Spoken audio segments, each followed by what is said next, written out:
အောင်မြင်မှု၏လျှို့ဝှက်ချက်စိတ်သက်ကြံ့ခိုင်မှုအခက်အခဲတွေကတင့်ကိုမချိုးဖျက်နိုင်ပါဘူး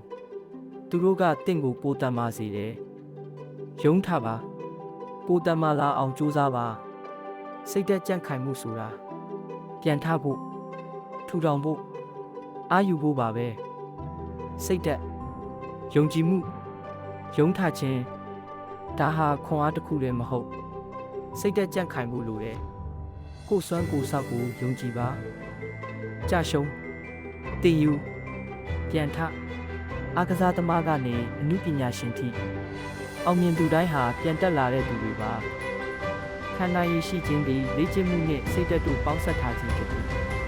ကြရှုံးမှုကိုသင်ခန်းစာအဖြစ်ကြည့်ပါအကူအညီကိုအသုံးချပါကိုချန်ပီယံတယောက်လိုပြုမှုပါ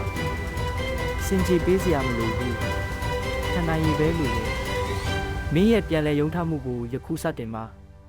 အစဉ်သင့်ဖြစ်ပါကစိတ်သက်ကြံ့ခိုင်ပါတယ်လို့မှတ်ချက်ရေးခဲ့ပါ